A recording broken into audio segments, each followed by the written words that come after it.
recording. Good morning, Heidi. All right, so this is going to be day one of adding and subtracting vectors. So this first one is talking about a specific method, and I actually thought it was a great example because it shows you what they're talking about here. And so what we want to do is we're looking, they call it this head to tail method.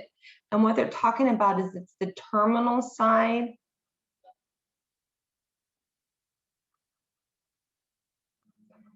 and the initial side connecting. So where, oops, there we go. Where one of the vectors is ending, that terminal side, so where the arrow points, remember when we have a vector, where it ends, where it's pointing to is where it ends, that's the terminal side, and where it starts is the initial side. And so they're looking for the end of one vector to connect to the beginning of the next vector. So when I look here, here's a vector, but it ends over here, so it's not touching the beginning of the next one. These two vectors connect, but they connect where their initial sides are connecting together. Different than where this one, it ends here and it begins at the next vector. So when that happens where the one ends and the next one begins, that's how you can go ahead and get the vectors added together. So this would be like my vector U, and this is my vector V. And when I add them together, when I put the terminal side of vector U to the initial side of my vector V, that shape that it creates, this new piece right here where I would connect from where I started to where I do my final ending, this piece right here is my U plus V. Those are the two vectors added together. So again, here, they both share that initial side, and both here, they're sharing that same initial side. You're looking specifically for that end, that terminal, to touch the initial side of the second vector. So this is what they would call a head to tail method of adding the two vectors together. So vocabulary, very important. And I thought this was a good visual to see, okay, what are they not talking about and what are they actually talking about? So some other ideas with vectors. Some of it's kind of basic, so don't overthink some of these problems, and some of them are a little bit more difficult, but it's nothing that you can't do. So when I look here, it says, consider the following vectors in component form. We talked about component form yesterday, or the past couple of days. So component form, these two are in component form. They want to know what is the magnitude and direction of vector C. This is the same stuff we've been doing, the magnitude and the direction angle. So remember, the magnitude, you need to square each of the pieces of the vector and take the square root. And then we go ahead and we find that direction that's using our tangent. So I'll get to both of those.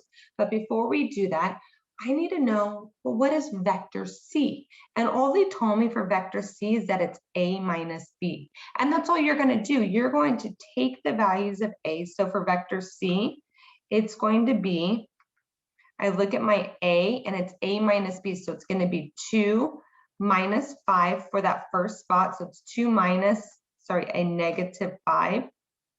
So these line up and these two line up. So it's going to be 10 minus a negative 14. Order matters. If this was B minus A, then you would work with vector B first, and then you would subtract that A value. So order matters.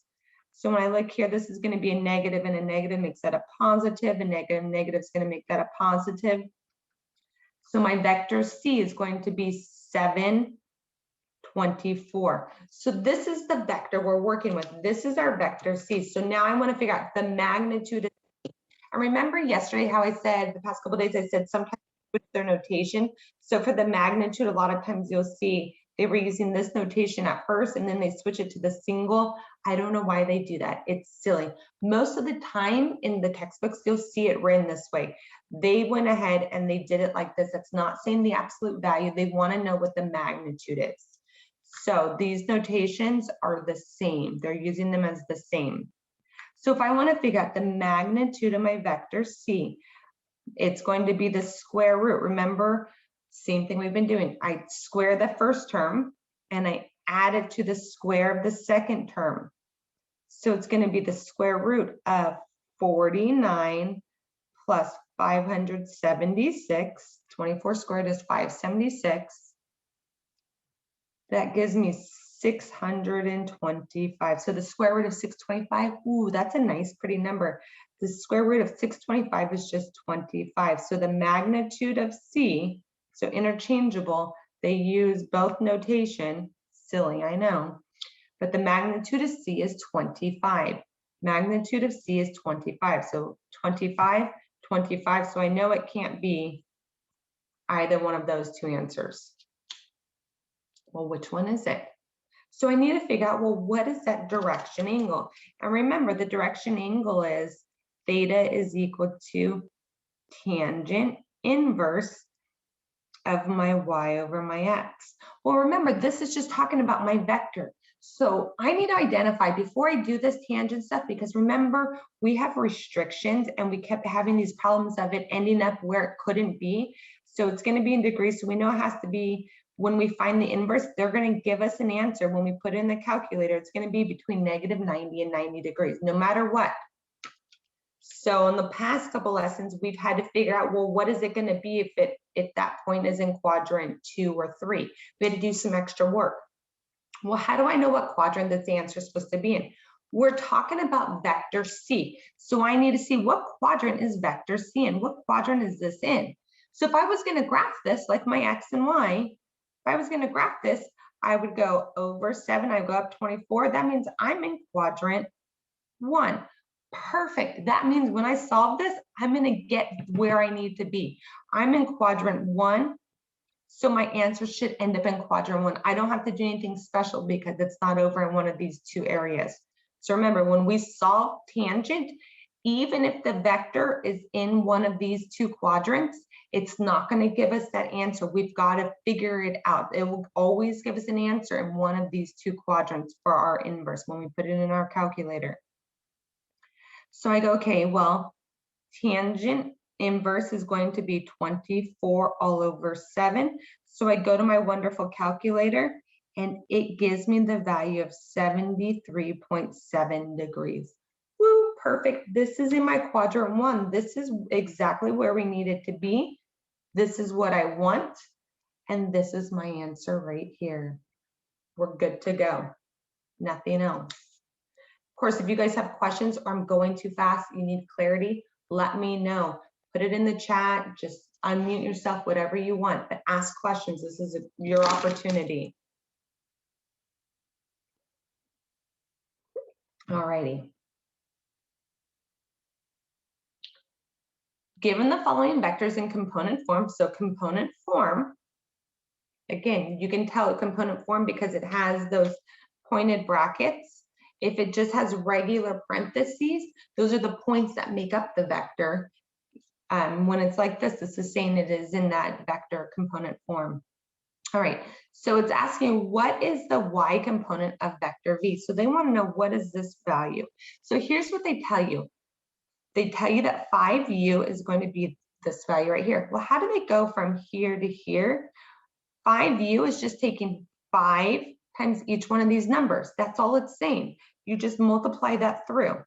5v, it's just 5 times these numbers. So it'd be a negative 15 and a 5y, negative 15 and a 5y. That's all you need to do. So 5u plus v is the same thing as saying 5u plus 5v. So you could figure out what is u plus v and then multiply it by 5, or you can add 5u plus 5v. You have both. You could do either way. It's perfectly acceptable. So how would I go about this? Well, what is 5u plus 5v? So I have 5u plus 5v. And so when I look at that, all I'm going to do is I'm going to add the first terms together. So it's going to be 50 plus a negative 15. And I have 60 plus a 5y. I don't need to do parentheses for that. And they tell me that it's equal to 3540. Why does that matter? Well, my whole goal here is to figure out this y value. So I would need it to be equal to something to find that value. So when I look here, 50 minus 15 is going to give me 35. Awesome. Here, I still have my 60 plus 5y. I can't combine that. I can't do anything with it. Is equal to my 35, 40. I can obviously see these first terms. They are the same. They came out perfectly. These two terms are also equal. They're the same. I just don't know what that variable y is. So all I need to do is set up that equation and solve it. All this is telling me is that 60 plus 5y has to equal 40. Solve it just using your basic algebra. Subtract 60 from both sides. 5y is equal to negative 20. Then y has to be, divide both sides by 5. Then y has to be a negative 4. All done. And make sure you select the right one. I almost just saw 4 and went for it. So make sure you don't choose the wrong one. Questions, questions. So you could have solved this by adding these two and then multiplying it by 5, or you can go ahead and just add these ones and then you've already done the multiplication. They're going to give you the same in the end. All right, I'm going to flip. My next one. So this one says, Fumio perform the following operations on vectors u, v, and w. And so they give you this information. Here's each of the vectors, and here's the operation that he's doing. So what mistake did he make? So they gave us a bunch of different things. So I like to just kind of work through it and see, okay, where's the mistake? Can I find it? And then I could kind of read through and match it up, because otherwise sometimes I read through all of these and I'm like, I don't know what he's talking about. He subtracted vector v or vector w from vector v. Okay, well, I can see that what he's saying for that one, but I don't know what that's supposed to look like unless I work through it. So I'm gonna just baby step this in. Okay, I look and I see it's 2u. So let's make sure he plugged in vector u, right? So it's 2 times my vector u, perfect, minus, and it's 3 times this quantity added together. So it's negative 3, and then notice that double parentheses because it's times that whole quantity. So it's v, so he plugged in v correctly, plus w, he plugged in w correctly. So that first step, everything looks great. So I go to the next step. And I look and I go, okay, well, this is going to be 2 times each of these terms. So it should be a 12. Ooh, that's just an 8. That's not correct. There's a mistake right there. So I already know that's going to be my mistake. I just want to point out the rest of the work. So here, remember, when you're looking inside the parentheses, you have to do what's inside here first. So I would add these. So 1 plus 3 gave me my 4. 2 plus a negative 3 gave me that negative 1 value. So this is correct. My next step, for the next step, although we already know we're going to be wrong here, but this next step, I would have needed to multiply both through. So it'd been a negative 12.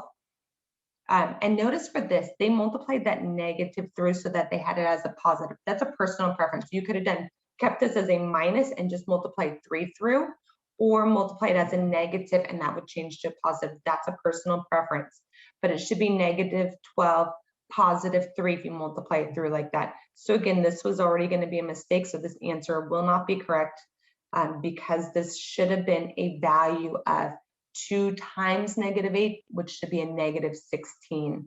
So it said he did not distribute the 2 to both components of vector u. That was his mistake right there. That's where the error was. So again, I like to go through, kind of work through these and see, well, if I was to do this, can I just pick out where the mistake would be? This last one, this is going to be our toughest problem.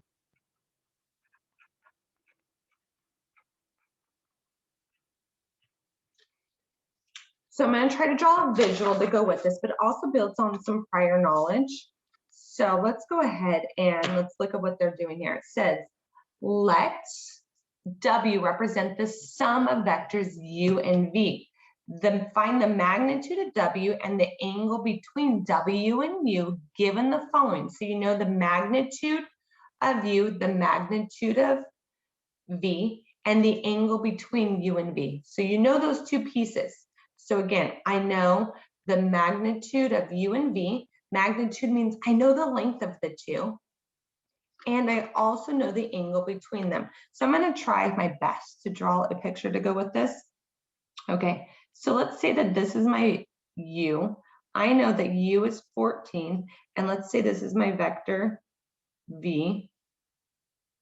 And I know V is 16. Mine may not be drawn to scale perfectly, and I know the angle between them is 120 degrees. Okay, so this is what I know. Here's the deal. I need to figure out what W is. And I know W is the sum of the vectors. Now remember, when we talk about the sum of the vectors, we use this idea of, they called it head to tail. So if this is where my U ends, then my V would have to continue. And it's going to be the same length and in the same direction as the original. So that V would go like this. And I'm just kind of dotting it so you can see this would be my V. So it would have to start where my last one ended. I could have also done the same idea where it's going to be the same direction and same length as my U, and I could have connected my U to the end here. So it could have been my U as well. And where they end is going to give me my vector W. So this is where they both started. So it doesn't matter which direction I go, that's where they both started, and they both would end right here, and that's what creates that vector W. That's how I'm going to get my vector W. So the information I know is this is 14 and 16, or I could look at it as 16 and 14. Doesn't matter which one you focus on. There's two different ways to get there. What I'm looking for now is what is the magnitude of W? What is the length? What is the length of this side? What is the length of this side? Okay, so how can I figure that out? How do I know what the length is going to be? So I need to find some pieces here. Let me see, what do I know? I know that if this is 120, then this has to be 120, because what kind of shape did I form here? Parallelogram, right? These sides have to be parallel. These two sides have to be parallel. So if it's a parallelogram, then I should know that those angles are going to be congruent. Those angles are going to be congruent. The opposite angles are going to be congruent. So, and they also have to add up to what? Yeah, they're going to add up to 360. So here's what I know then. These are going to be 120, then 240. Well, let's see. So I have 240. These are going to be one minus my, sorry, let's do the math for you. So I end up with my 120. So these two angles have to add to 120. And if they're congruent, then I divide it by 2. Then each has to be 60 degrees, right? So I had to figure out what this angle is. And some of you guys are like, well, why do I care what that angle is to find the magnitude? Well, here's where your prior knowledge is going to come in. I'm going to focus just on 1/2 of this. Because what shape do I have here? A triangle. So I'm going to just redraw that one triangle as my focus. So here's my W. I know that this is 60 degrees. I know that this is 14. I know that this is 16, okay? I don't know what this angle is right here. I know that this whole thing is 120, but I don't know that it's directly in the middle there. So I would have to solve that. So I don't know what that angle is here. This side is longer than this side. These two sides were congruent.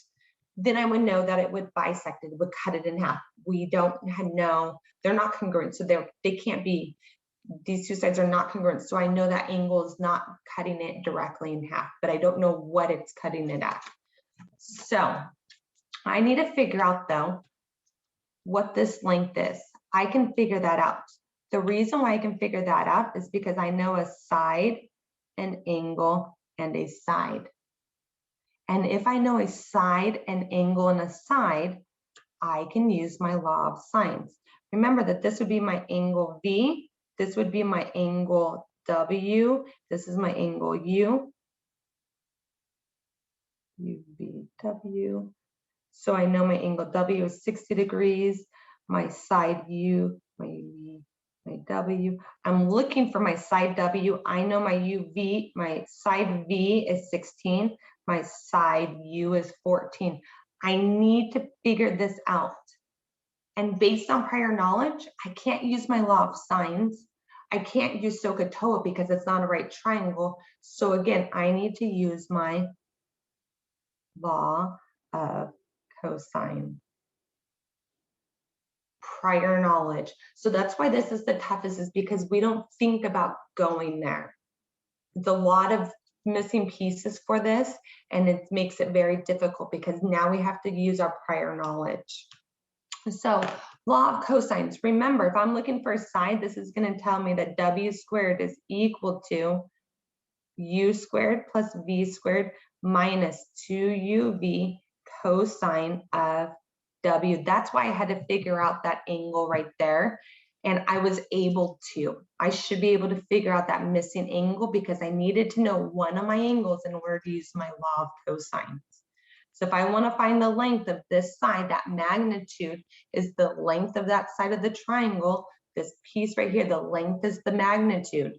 Then I need to plug in my missing information here. So it's going to be 14 squared plus 16 squared minus 2 times 14 times 16 times my cosine of 60 degrees. And I plug all this in, I'm going to get 452 minus this whole piece right here is going to be a negative 224. And I end up with negative, we'll make that a positive. It's going to be 676. So my W squared equals 676, but I want just W, so square root, and the length of W is 26. In other words, that magnitude is 26. The magnitude, the length of W is 26. So it's approximately 26. So I know that this is going to be 26. That's important because the next thing it says is, what is the angle between W and U? What is this angle? What is this angle going to be? Well, if I want to find that angle, in this case, in our triangle, that's my angle V. So if I want angle V, then I would do cosine of V is equal to, cosine of V is equal to U squared plus W squared minus V squared all over 2UW. So cosine of V is equal to, it's going to be 14 squared plus 26 squared minus 16 squared all over. So I'm using these values still, using that information, times 2 times my 14 times my 26. So cosine of V, I plug all that into my calculator and I end up with 0.8462. So remember, we have to do the inverse. So cosine inverse, that tells me then that V is going to be approximately 32.2 degrees. 32.2 degrees.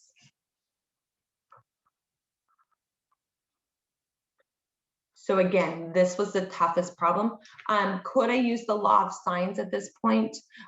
You always need to be careful if you're switching from law of sines to law of cosines, if you're switching between them. So I hate to recommend it because remember, law of sines, you do have that ambiguous case that can show up. So if you start with law of cosines, I highly recommend you stay with law of cosines. In this case, if you did use law of sines, you would have still ended up with the correct answer because it is an acute angle. It's a problem if it's an obtuse angle. That's where you're going to run into the problems because there is that ambiguous case. So I just want to point that out to you guys. But this was the toughest of them that you'll come across. So hopefully this will help prepare you guys if you see something similar to that. If you have any questions, please reach out to me. Otherwise, you guys have a fabulous day. You're welcome. I'll see you guys later. Take care. Thank you. Bye. Have a nice day. Thank you. Take care.